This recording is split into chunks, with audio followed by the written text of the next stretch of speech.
1789. Paris is a city on the edge.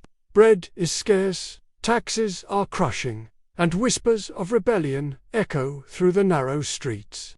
Within a decade, the monarchy of France will be overthrown, kings and queens executed, and the very idea of power reshaped forever. This is the story of the French Revolution. To understand the French Revolution, we must begin with its roots. In the late 18th century, France was a kingdom ruled by King Louis XVI. The country was divided into three social classes, or estates. The first estate, the clergy, wealthy and influential. The second estate, the nobility, landowners, tax-exempt, living in luxury.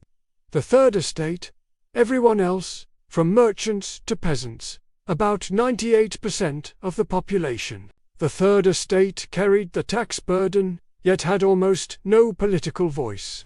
Years of poor harvests had driven up bread prices, and the treasury was drowning in debt, partly from funding the American Revolution, in 1789.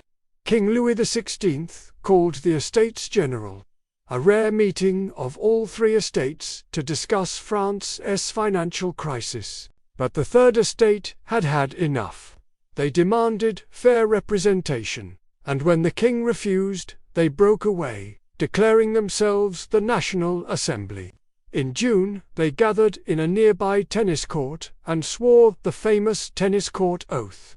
They would not leave until France had a new constitution. On July 14, 1789, tensions exploded. Fearing a royal crackdown, Parisians stormed the Bastille prison, a symbol of royal tyranny. The fall of the Bastille sent shockwaves across France.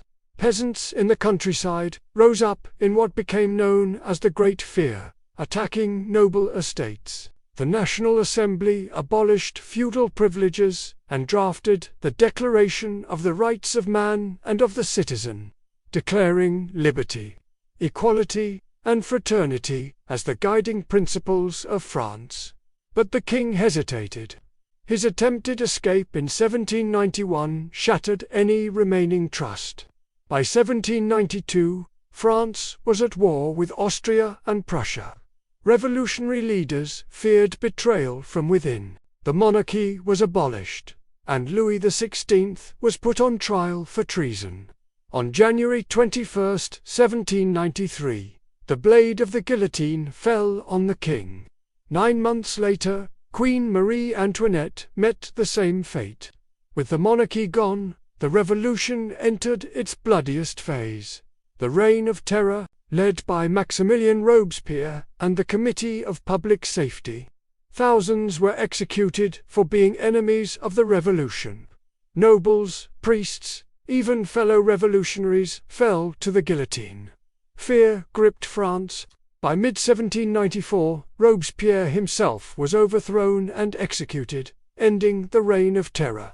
The revolution left France politically unstable. In 1799, a brilliant young general named Napoleon Bonaparte seized power in a coup d'état.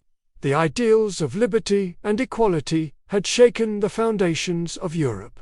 But the revolution, this dream of a lasting democracy, had given way to a military dictatorship. The French Revolution transformed France and the world. It proved that the power of the people could topple kings, but also that revolution can devour its own children.